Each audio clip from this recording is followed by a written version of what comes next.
Om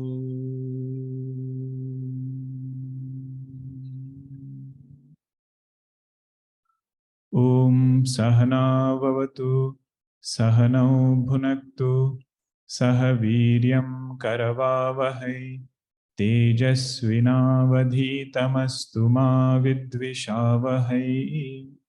Om Shanti Shanti Shanti. Sadashiva Samarambham Shankaracharya Madhyamam Asmadacharya Paryantam Vande Guru Paramparam.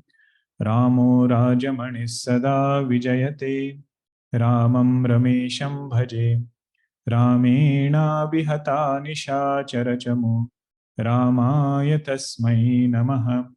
Ramannasti Parayanam Parataram Ramasya Dasosmyaham. Rame Chittalaya Sada Bhavatu Me Bho Rama Muddhara Samasta Jana Kalyani Niratam Karunamayam Namami Chinmayam Devam Sadgurum Brahma Vidwaram Sadgurum Brahma Vidwaram. Om Apyayantu Mamangani Vak Pranaschakshushrotramatho Balamindriyani Cha Sarvani Sarvam Brahma Upanishadam Maham Brahma Nirakuryam Ma Brahma Nirakarot Anirakaranamastvanirakaranam me astu Tadatmani Nirateya Upanishatsu Dharmaha Te Mayi Santu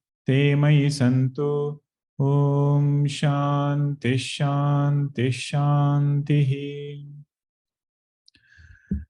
We were seeing the Akhyayika, the story of Indra Bhagavan, Agni Devata and Vayu Devata. All of them go to meet Yaksha. And finally, when Indra Bhagavan goes to meet Yaksha, Yaksha disappears in front of Indra Bhagavan. So we had seen that portion which was highlighting the qualities of Indra Bhagavan, because of which he got this knowledge first, even before Agni Devata and Vayu Devata. The Adhyatmic meaning of that is, Jijnasa can come in many people. Jijnasa means desire to know this truth, desire to seek something higher in life. But it is said that Jijnasa is fruitful only if it takes us towards that goal and make sure that we have actually reached there. Otherwise, we know how our mind is. So many things it gets inspired by. But it doesn't take much time for that enthusiasm to go down also. And there could be a list of reasons why this mind got distracted. But Indra Bhagavan over here is somebody who is making sure he's staying there until he gets this knowledge. His tapasya was also highlighted, and the bhava with which he goes to Uma Devi, with this conviction that she is samartha, very capable of removing my doubt and getting me to where I want. That was the first part of what we had seen. Later part was the teaching by Uma Devi. She said that this victory which was there really belonged to Bhagavan. Bhagavan alone accomplished victory in this battle that you are having. And you unnecessarily took the credit. You started saying, Asmakam eva vijayaha, Asmakam eva mahima iti. To highlight this point, Bhagavan had to take avatar. To break your pride, he had to keep that blade of grass. Everything Uma Devi teaches Indra Bhagavan. And she also says, what was your role in this whole battle? She says, all of you were nimitta matra. Bhagavan was the one who was holding the bow. He was the one who was really fighting this battle. So victory will not go to the bow and arrow. Victory will go to the one who was wielding it. So with this bhava, the teaching part is over. So as I mentioned, the third portion of Kenopanishad is the Akhyayika part. But now there are different upasanas which are going to come after two more mantras. And that upasana expects us to remember this whole portion, at least in summary format, if not the details, the dialogues and everything. At least we should know what all things happened. How they got pride, how they started celebrating, how Yaksha came, kept blade of grass, and how they were humbled. And like this, it is said one should think for oneself. That whenever this upasana, that word comes, three upasanas will be pointed out. So whenever you think about thunder, remember this whole Leela of Bhagavan, which was in this way. Okay, that we will see. Few more mantras are there before we enter that upasana part. 4.2. Tasmatva ete deva atitaram iva anyan devan yat agnihi vayuhu indraha tehi enatne dishtham pasparshuhu tehi enat prathamo vidanchakara brahmeti. Out of all the devatas who are there, three devatas excelled other devatas. Who are the three devatas? Tasmadva ete deva atitaram iva. Ete deva means these three devatas compared to other devatas. Anyan devan atitaram. Compared to other devatas, they excelled. Who are they? Yat agnihi vayuhu indraha. Agni devata, Vayu devata, and Indra Bhagavan. There should not be a refa here. Huh? It is Vayuhu. Indraha, why did they excel? Tehi enat nedishtam pasparshuhu. Because they went closer to that yaksha and they first of all got his darshan, but they also went closer through speech. Nedishtam means one who was standing very close. They did sparsha of that yaksha through their mind, through their devotion, through their speech. Tehi enat pratamaha vidanchakara brahmeti. That is why these devatas who got this knowledge first, they excelled compared to other devatas. Vidanchakara means they knew or they got to know about this Brahma.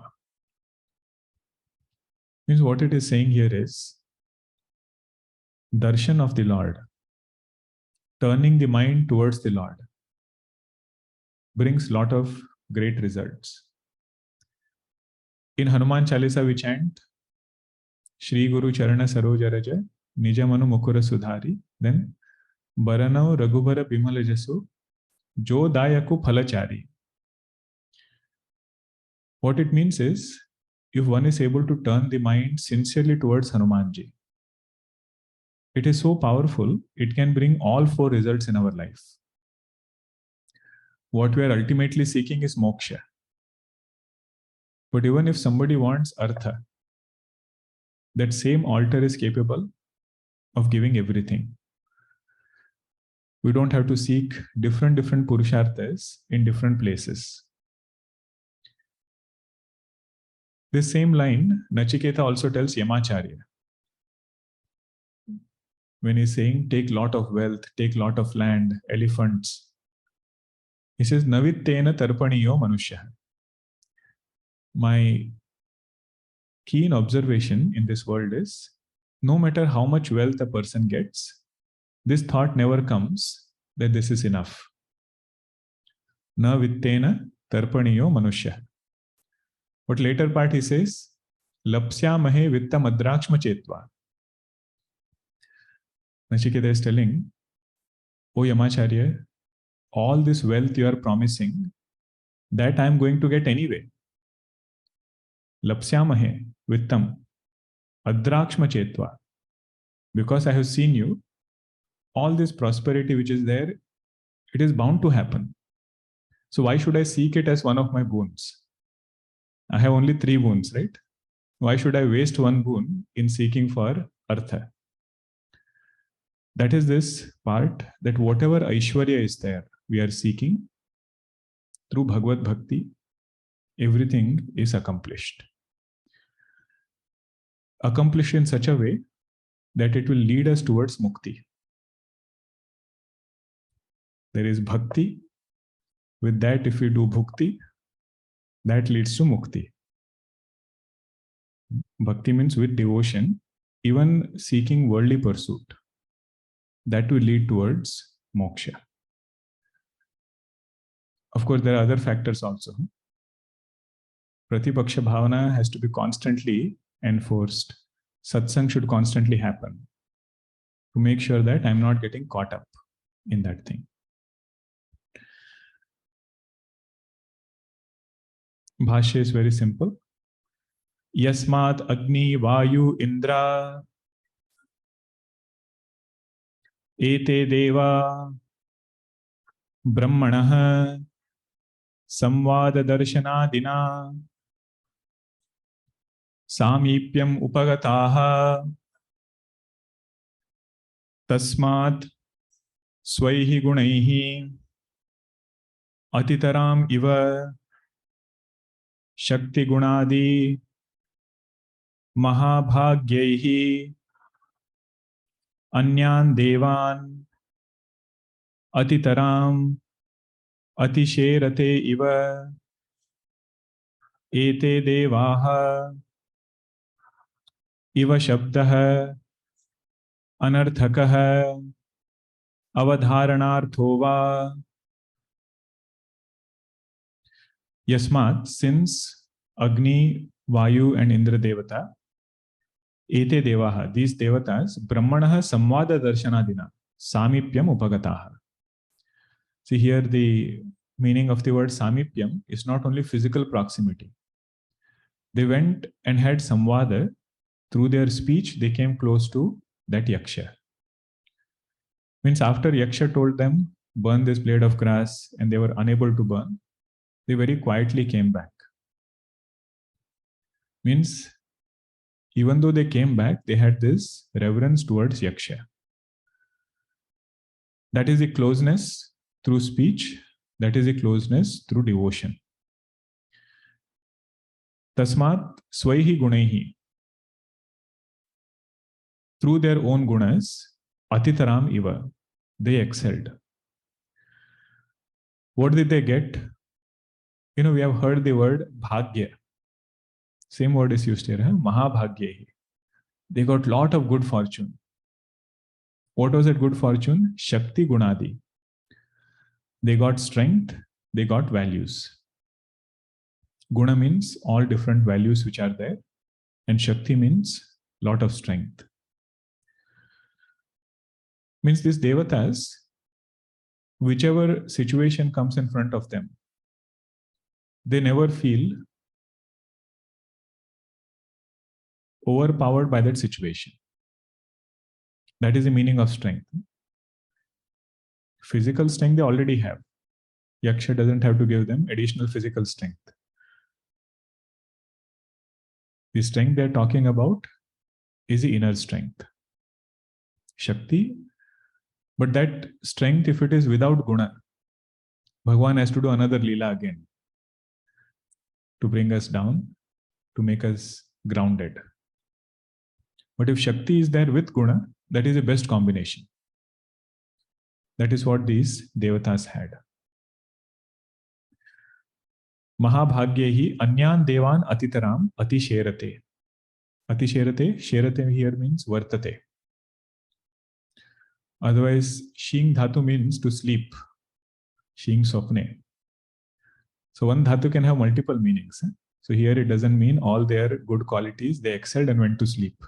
Not in that way. Atitaram means they excelled. Atisherate means they were in this way. Just having seen that Yaksha. Iva Shabda Anarthaka, Avadharanarthova. in the mantra, Iva Shabda comes. Right? Atitaram Iva. Iva literally means as though. So you should not take it as they excelled as though. This is Iva Shabda is Avadharanartha. Avadharanartha means Iva becomes Eva. They excelled for certain compared to all other devatas.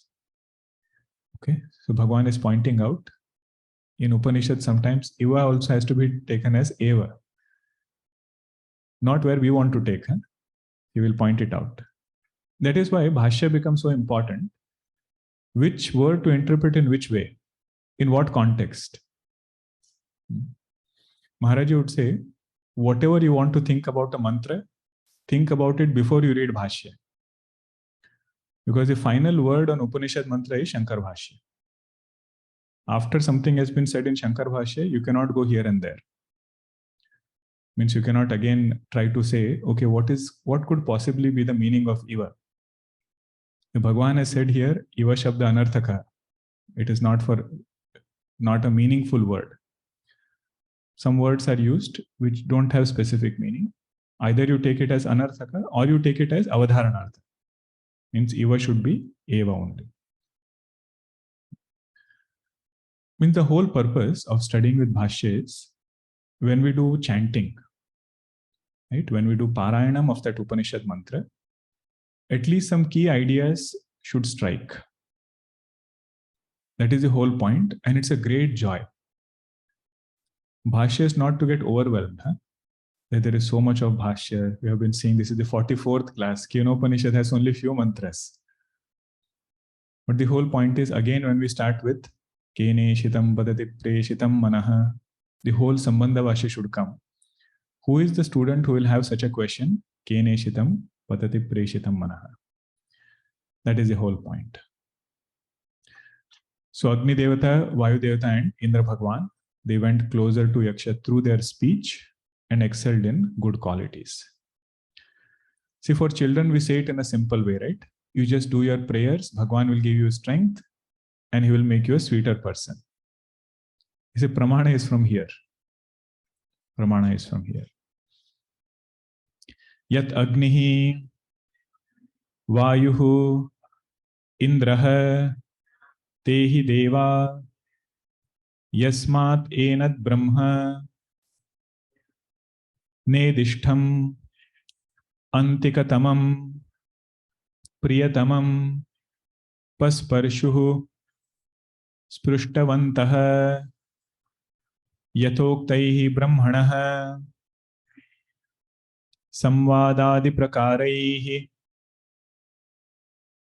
Tehi Yasmacha, Hetoho, Enat Brahma, Pratamaha, Prathamaha, Pradhanaha, Santa iti etat, Vidanchakara, Vidanchakruhu iti etat, Vidanchakruhu iti etat, Brahmeti, Yad Agnihi Vayuhu Indraha Tehi Devaha Yasmat Enad Brahma Nedishtham. All these devatas, since they went to this Yaksha, was Nedishtham. Nedishtham means Antikatamam. Antikatamam means standing close. But again, Bhagavan says not standing close in terms of physical proximity. Priyatamam, one who was very dear to all these three devatas. Even in day-to-day life, we see that, right? Somebody who is very dear might be very far, but they live very close. With one person, you have some kind of dvesha. Even that person might be sitting next to you. They will not look there, looking straight. That is the meaning of this word, Antikatamam. Means Bhagavan was so dear to them that their mind was surrendered to the Lord, and that surrender brought all this prosperity in their life. in terms of Shakti and in terms of Guna. That is why they excelled compared to all other devatas. Spruštavantah yathoktaihi brahmana samvadadi prakaraihi. They went closer to Bhagwan. They did sparsha of Bhagwan through their speech. What we otherwise call as stuti. That is also one way to get Bhagavad sparsha. Stuti or stotram. That is even sweeter, even simpler way. But what it demands is, while we chant, at least for a short time, Bhagavad Akara Vritti should happen. Bhagavad Akara Vritti means a thought about the nature of the Lord. And we should not make too much of complication there. Simple form also, if it comes to mind, that also is very purifying. If you have studied Vedanta, then it could be other facets of Bhagwan's nature. Sarva Shaktiman, Antaryami, Sarveshwaraha. All of that is Bhagavad-akara vritti only. Form is one alambanam. When Nirguna becomes Saguna, Nama is only one of the gunas. Nama is only one of the guna. Antaryamitva is also guna only. Ishwaratva is also guna. Sarvajñatva is also guna. One can take any guna, but Goswamiji says Nama is the simplest one. You hold on to that one, everything else will come. So with that, they went closer to Yaksha and got everything. They excelled compared to others. Tehi yasmacha hetoho enad brahma pratamaha pratamaha pradanaha. Because of this reason, they excelled. Because they went close through their speech and their mind, they excelled compared to other devatas.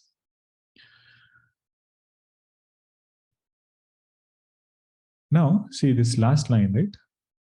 Vidan chakara, vidan chakruhu brahmeti. How many devatas are here? 3. Who are they? Agni, Vayu, and Indra Bhagavan. And it is said, all of them came to know that this is Brahma, Yaksha. That Yaksha is Brahma, all 3 devatas came to know. But did it happen like that really? Agni Devata went back. Vayu Devata went back. Only Indra Bhagavan stayed back to learn. So how do you say all 3 came to know? Bhagavan Shankaracharya clarifies in the next Bhashya. He says Indra Bhagavan went and taught Agni Devata and Vayu Devata. Means he continued this knowledge. That is how everybody came to know. Out of all devatas, they say Indra Bhagavan excelled even more. That is this next mantra. Tasmadva Indraha Atitaram iva Anyan Devatan Sahi Enatne Dishtham Pasparsha Sahi Enat Pratamaha Vidan Chakara Brahmeti. Same reason is given, but they say amongst all devatas, Indra Bhagavan excelled even more. Anyan Devan Saha Indraha Atitaram Iva. Why is that? Because he had all those qualities and he got this knowledge first compared to all other devatas. He enat nedishtam, he went close, he had greater devotion to Uma Devi and got this knowledge. That is why he excelled compared to other devatas. This I will just read.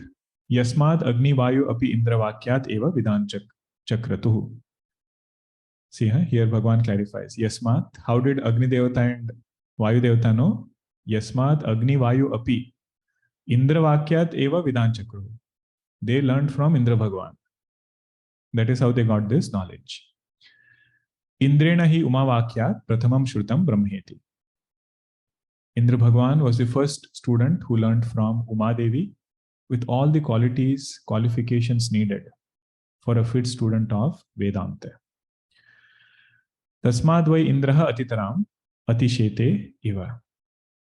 That is why Indra Bhagavan excelled compared to all other devatas. In the 6 Bhagas of Bhagavan, what are the 6 Bhagas? Aishwarya, Dharma, Yasha, Shriya, Vairagya, and Moksha. Means if somebody has all 5, why 5? Even if somebody has 1 out of those 6, it is that that person excels compared to everybody else. Think about it. One person has a lot of Aishwarya. No matter what you say, that person excels. Somebody is very, very dharmic. One quality is sufficient for that person to excel. But they say, compared to all qualities, if the 6th one is not there, that excellence is not complete. 6th one is moksha, which is brahmajnanam. Now Indra Bhagavan had all 5 of it. He is very, Aishwaryavan, lives in Amravati, has all kinds of bhoga. But through this interaction with Yaksha, through this whole prasanga and learning from Uma Devi, he got that 6th bhaga also. That is why he excelled even more. Remember, in the introductory part of this bhashya, Bhagwan Shankaracharya had elaborated why this whole prasanga has come. Akhyayika prasanga, why did it come? One of the reasons he had mentioned was true excellence is only when we know the nature of self. Other than that, with erroneous identity about ourselves, no matter what we achieve, all of that achievement will be limited only. First error was taking ourselves to be ahankara. With that erroneous ahankara, I have a lot of other accomplishments. The title of those accomplishments, the adjective for those accomplishments will be erroneous accomplishments. From Paramartha standpoint, this statement, if you tell somebody in the world, they'll say something is wrong. But for a sadhaka, this is how they look. True accomplishment is in knowing the nature of self. Sahi enat nedishtam pasparsha yasmat, sahi enat pratama vidan chakara brahmhiti uktartam vakyam. Whatever is said before, I will not repeat. Bhagavan says, uktartam vakyam means it has been said before. Okay. All right. Now with this, the Akhyayika portion, the story part is over. Now comes a very unique part in Kenopanishad about Upasana. Upasana also, we should not make it very technical. Turning the mind towards the Lord with some support is called as Upasana. Whatever that support is, holding on to that support, turning the mind towards Bhagavan, that is called as Upasana. What that support should be is given through Vedas. It is given through scripture. So 3 supports are indicated over here. The first one is thunder, lightning. That is the first Upasana. They say, looking at lightning, meditate upon the Lord, shift your mind towards the Lord. Now you'll ask, why lightning suddenly? There'll always be a similarity between the support given for Upasana and the nature of Bhagavan, on whom we are meditating. So in this particular prasanga, Yaksha appeared in front of Devatas and quickly disappeared. Just like lightning comes and disappears. But that one glimpse of Yaksha was sufficient to change all their lives. Means Devatas, whatever ignorance they had, everything was removed just through that one glimpse of Yaksha. Like this, meditate upon Bhagavan who comes and takes avatar. Even a glimpse of that Lord is sufficient to change our life. Glimpse of that knowledge is sufficient to remove ignorance. So like that, when lightning comes and goes back, meditate upon Bhagavan in this way. There is one bhajan written in Gujarati. It's by Ganga Sagarji. He's a composer. He says, if you try to thread a needle in dark, it's almost impossible. But one glimpse of lightning is sufficient to get your job done. Like that, it is glimpse of the Lord. Another way to look at it is, he says it's also the alertness which is needed in Brahma Vidya. Just like whenever that lightning comes, quickly you have to put that needle. Like that, in between thoughts, pay attention to that Chaitanya, which is devoid of thoughts. When there are different layers of this metaphor, lightning metaphor, the simple one is Yaksha appeared and disappeared. Like that, Bhagavan, now and then please come and give me some kind of glimpse. He keeps giving it through Anubhava,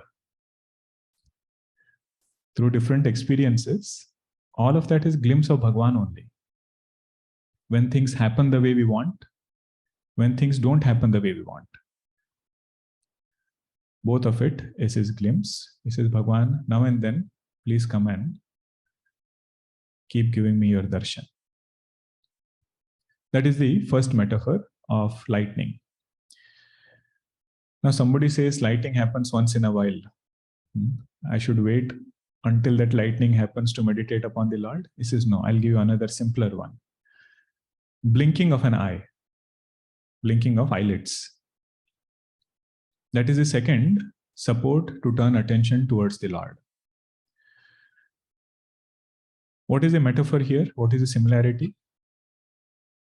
Say, whenever you close the eye, objects which are outside, the light illumining that object goes away. And you open the eyes, again it comes back. Like that, Yaksha appeared and disappeared in front of Devatas. Remembering that whole Leela of appearance and disappearance. That is the similarity. Just like when you close the eye, light disappears, open the eyes, again this whole thing comes back. Like that, Bhagavan appeared and he disappeared. Now remember, it is not only appearance, disappearance we are meditating upon. It should start all the way from pride that Devatas had. Then comes blade of grass. Then comes breaking of their Abhimana. Then comes Indra Bhagavan gaining this knowledge. In a nutshell, all of that should become enlivened in our thoughts just through the support of blink of an eye. Another meaning of blinking of eyelid is Brahman creates this whole universe without any raw material and without any time delay. We have to create something. First, we have to have sankalpa. Then you have to go to grocery store and bring those things. Then you have a process. If it works, it works. Sometimes it goes another direction also. But this is Jiva's Srishti. Sankalpa is needed, then karma comes, then everything is accomplished. Karma phala is accomplished. In case of Bhagavan, creation is not like that. Only sankalpa, whole Srishti appears. Jehi Srishti Upai, Trivida Bhanai, Sanga Sahayana Duja. The Lord who created this universe without any support, without any external material, on that Bhagavan we meditate through this blinking of an eyelid. That is this metaphor. Everything has a samyamsha. Samyamsha means similarity. What is the similar part? And Yaksha appeared and disappeared. That also should come to mind when we think about this. Because thunder or lightning is in the phenomenal world outside, it is also called as Adhibhoota Upasana. Adhibhoota Upasana. Eyelid is in a place where a Devata resides. Chakshushaha Suryaha. That is why it is called as Adhidaivata Upasana. Adhidaivata Upasana. Third one is called as Adhyatma Upasana. That is by observing the mind. Mind is an interesting thing. Huh? Wherever you go, mind follows. That mind reveals the object outside. True, simple. World outside is there only as long as mind is there. Whether world is dependent upon mind, that's a different story. That's a different topic we can separately discuss. But at least the world gets revealed only when mind is there. This much is easy to accept. This Upasana says, just as world gets revealed when mind is there, consciousness also gets revealed when mind is there. There cannot be a thought without consciousness. Although consciousness has nothing to do with thought. Consciousness has nothing to do with thought. It is nirguna. It is nirupadika. Thought is an upadhi. Consciousness doesn't have anything to do directly with thought. But here the Upasana is meditate upon that Brahman looking at thought. In Upasana, the main factor is Shraddha. If you have clear knowledge, then it becomes Jnanam. Upasana is have a lot of faith, do that practice, and see the result for yourself. Even Murti Upasana, the predominant thing is Shraddha only. We say this turmeric is Lord Ganesha. They make the pinda, the ball of turmeric. You say this is Lord Ganesha. Now the main Siddhanta there is with lot of Shraddha. Look upon this particular support as Bhagavan Ganesha.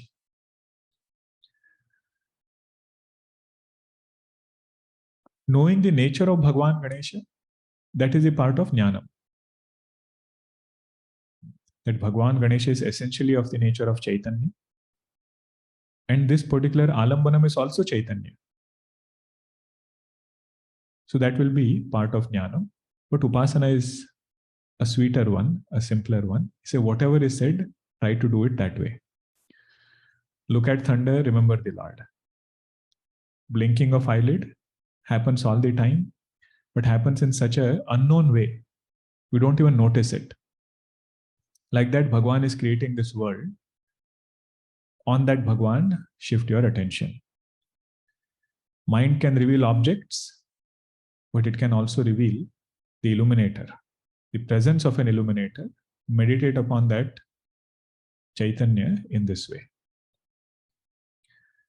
3 upasanas, very simple, but very purifying.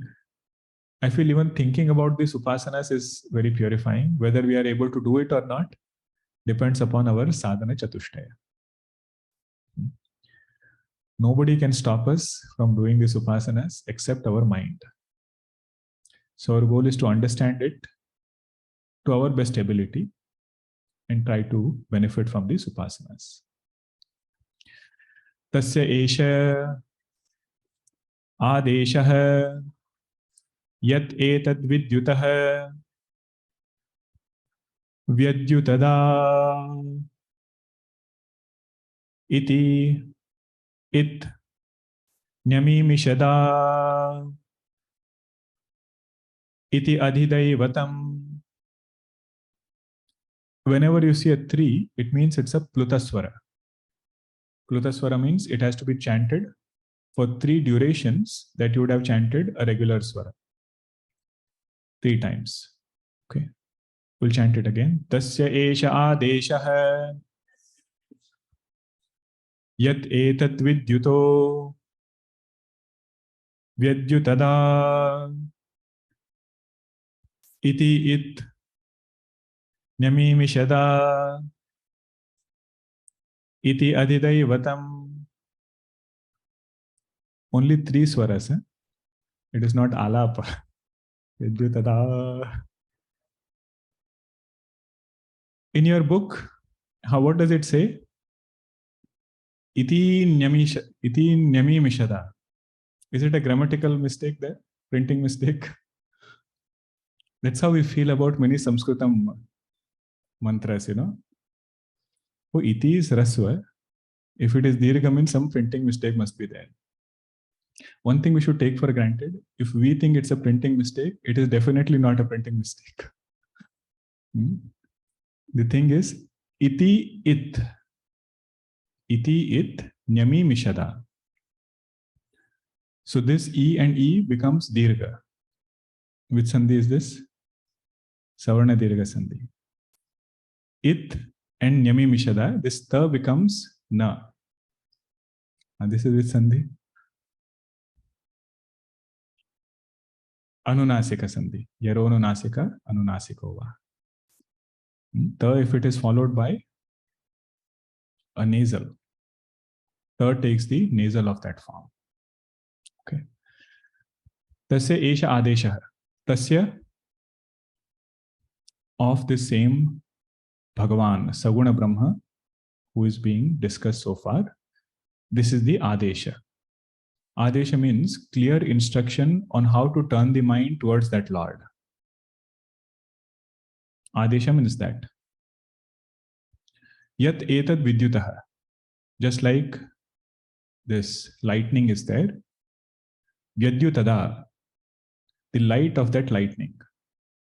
How that lightning shines in that way. That is the first way to turn the attention towards the Lord. Iti. First upasana is done. First metaphor is done. It means the next one. Samuchayartha. Means joining the second upasana with the first one. This is the first way you can meditate upon the Lord. Now I'm going to tell you the second way. So that is indicated by the word it. Nyami mishada. Blinking of eyelids. That is the second upasana. This a which is there, that is to indicate similarity. Similarity. A indicates similarity. Whatever we saw. Right? Thunder, what was the similarity? Yaksha comes and goes. And another thing is that threading of the needle example was for one glimpse of the Lord is sufficient to remove a lot of anxiety and different things from a sadhaka's life. One glimpse of Brahma Vidya is sufficient to remove ages and ages of ignorance. On that Bhagwan, we meditate upon. In that way. Nyami Mishada, what was the similarity? Entire creation is created without any support in a fraction of a second. Second also is too much for Bhagwan. He said just like blinking of an eyelid happens very quickly, this whole Srishti is created in that way. And another metaphor is always with the Yaksha Prasanga, how the Yaksha appeared and disappeared in that way also. This is called as the Adhibhoota Upasana. This will repeat. Tasya prakrutasya brahmanaha esha adeshaha upama upadeshaha nirupamasya brahmanaha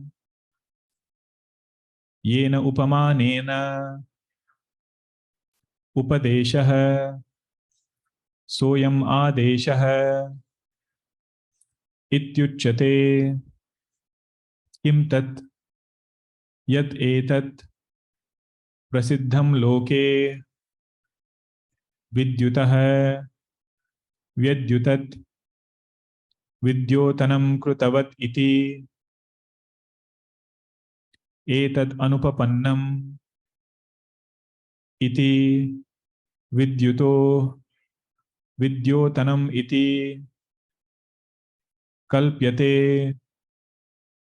आ इति उपमार्थः विद्युतो विद्योतनम् इव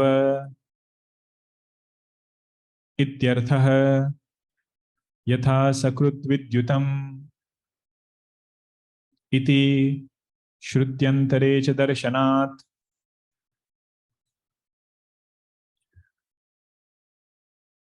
Whenever sarvanama is used, it's always referring to some nama. If you make a statement, Devata has just arrived in the home, please guide him to his room. Devata has arrived in the home, please guide him to the room. Now the question should not be, whom should I guide to the room? Because that him adjective goes with the sentence which is before. So whenever it is said tasya, our question should be kasya. Whom are we talking about?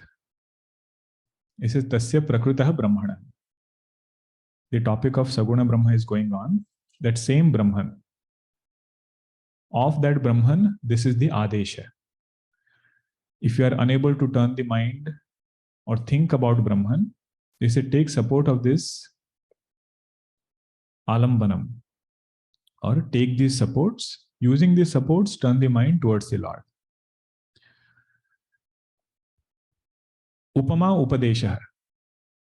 Upama Upadesha means with a metaphor or a simile, the Upadesha is given.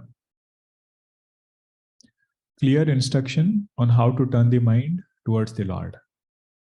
That is this Upama Upadesha. Means even colloquially we use it. We use it as similes and metaphors. And we know how to take the meaning. Right? It will always have some shortcomings. It will always have some similarities. I mean, that metaphor will not be the same thing that you want to point out. Right? Goswamiji uses few examples. He says, Pipara pata sarisamana dola. This mind is agitated. It is very chanchala. How is it chanchala? Like the leaf of a peepal tree. Have you seen the leaf, peepal tree leaf? Little bit wind comes, everything starts shaking. Chandra mukha. Face is like moon. Means you take samyamsha. The soothing part, or you say the glow. Craters are also there. He said, don't take Vishama Drishtanta, only you should take Samyamsha. Just like every example will have this, here also when it comes to Upasana, there will be some Samyamsha. There will not be everything which matches, just take whatever is matching. Nirupamasya Brahmana, that Brahman who is without any kind of comparison. Now tell me which Brahman is this referring to? Saguna or Nirguna? If you say Nirupamasya, is Saguna Brahma Nirupama or Saupama? Saguna Brahma. You either say one of it. How many say without Upama? Saguna Brahma is without Upama. How many say Saguna Brahma is with Upama? With Upama, okay. How many say Nirguna Brahma is without Upama? Online also you can raise your hand. How many say Nirguna Brahma is incomparable? How many say Nirguna Brahma can be compared? Essential nature of Saguna and Nirguna is Nirupama only. Sarvajñatva of Ishvara cannot have any other Upama. Sarva Shaktimatrutva, the Sarva Shaktiman nature of Ishvara cannot have another Upama. That's why Bhagavan says to Manu and Shatrupaji, if you want a son like me, there is nobody like me.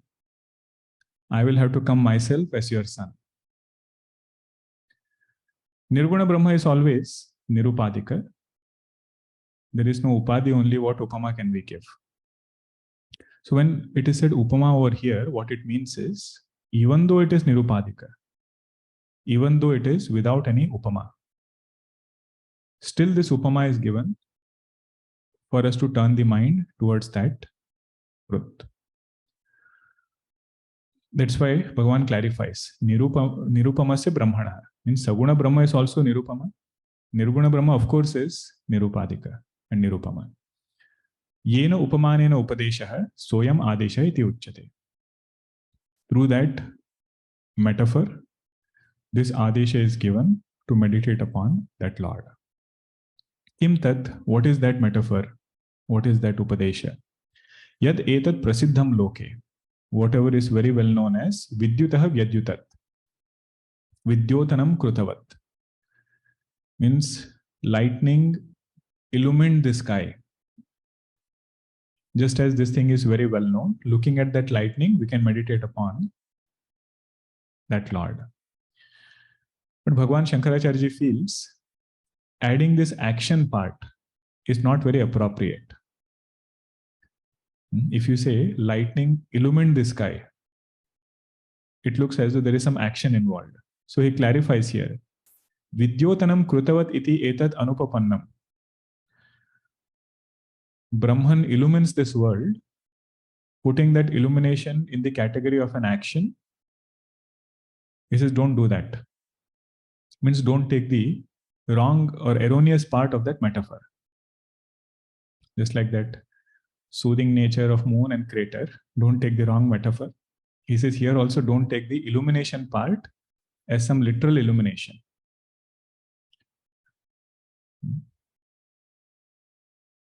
This point we had seen earlier, right? Whenever we say Brahman is energy, that is, according to Vedanta, that is not the technically correct way to say it. Energy belongs to Prana, not to Brahma.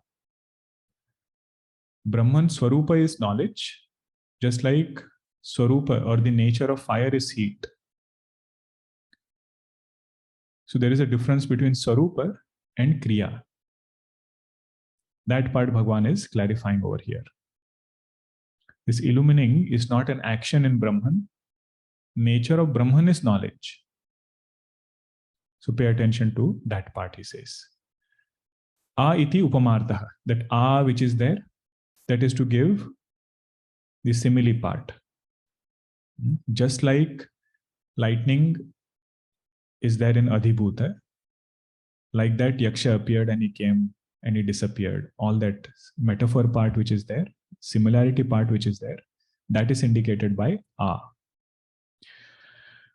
Vidyutah vidyotanam iva ityartah yatha sakrut vidyutam iti shrutyantarecha darshanat.